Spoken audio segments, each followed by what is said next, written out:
चंदगड तालुक्यातून शिक्षण हक्क यात्रेचा धडाकेबाज प्रारंभ। क्लस्टर स्कूल धोरणाविरोधात चंदगडचा एल्गार।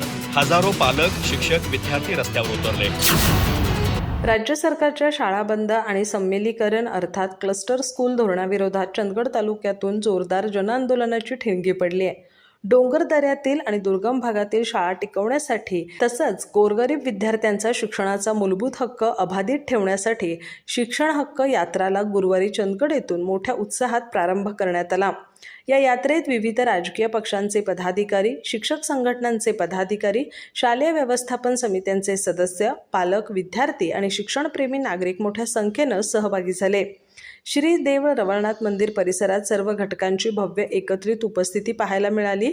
शाळा वाचवा, शिक्षण वाचवा आणि क्लस्टर स्कूल धोरण रद्द करा अशा घोषणांनी परिसर दणाणून गेला। यात्रेच्या प्रारंभी श्री शिवछत्रपतींच्या पुतळ्यास पुष्पहार अर्पण करून अभिवादन करण्यात आलं। त्यानंतर चंदगड बाजारपेठेतून भव्य रॅली काढण्यात आली। ही यात्रा तहसील कार्यालयात पोहोचल्यानंतर आयोजित सभेत विविध मान्यवरांनी सरकारच्या धोरणावर तीव्र शब्दात टीका केली। निमंत्रक कॉम्रेड संपत देसाई यांनी प्रास्ताविकात आंदोलनाची भूमिका स्पष्ट केली। स्वाभिमानी शेतकरी संघटनेचे प्रदेशाध्यक्ष नितीन पाटील यांनी येत्या 28 फेब्रुवारी रोजी कोल्हापूर इथं होणाऱ्या भव्य शिक्षण परिषदेला हजारोंच्या संख्येने उपस्थित राहण्याचं आवाहन केलं। कोल्हापूर शिक्षक संघटनेचे सुधाकर सावंत यांनी क्लस्टर स्कूल धोरणाचा निषेध करत हे धोरण ग्रामीण, दुर्गम आणि आदिवासी भागातील विद्यार्थ्यांच्या शिक्षणावर घाला घालणारं असल्याचं स्पष्ट केलं।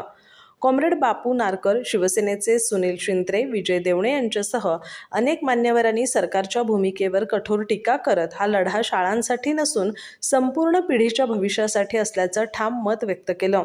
या यात्रेत माध्यमिक शिक्षण विभागाचे सुभाष बेळगावकर, RP पाटील, SV गुरबे, गोपाळ गावडे, शिक्षक बँकेचे संचालक बाबूराव परीट, गोविंद पाटील, माजी चेअरमन शिवाजी पाटील यांच्यासह तालुक्यातील शेकडो शिक्षक, पालक आणि विद्यार्थी सहभागी झाले। ही यात्रा आजरामार्गे पुढे रवाना झाली असून गारगोटी राधानगरी इथं मुक्काम करत शनिवारी 28 फेब्रुवारी रोजी कोल्हापूर शहरात भव्य प्रवेश करणार आहे। डोंगर दऱ्यातील लहान शाळा वाचवण्यासाठी आणि ग्रामीण शिक्षणाचा कणा मजबूत ठेवण्यासाठी चंदगड तालुक्याने पेटवलेली ही संघर्षाची ज्योत आता संपूर्ण जिल्ह्यात आशेचा किरण ठरत असून शिक्षण हक्क यात्राकडे संपूर्ण महाराष्ट्राचं लक्ष लागलंय। अधिक माहिती आणि ताज्या घडामोडींसाठी आजच आमचे चॅनल सबस्क्राईब करा।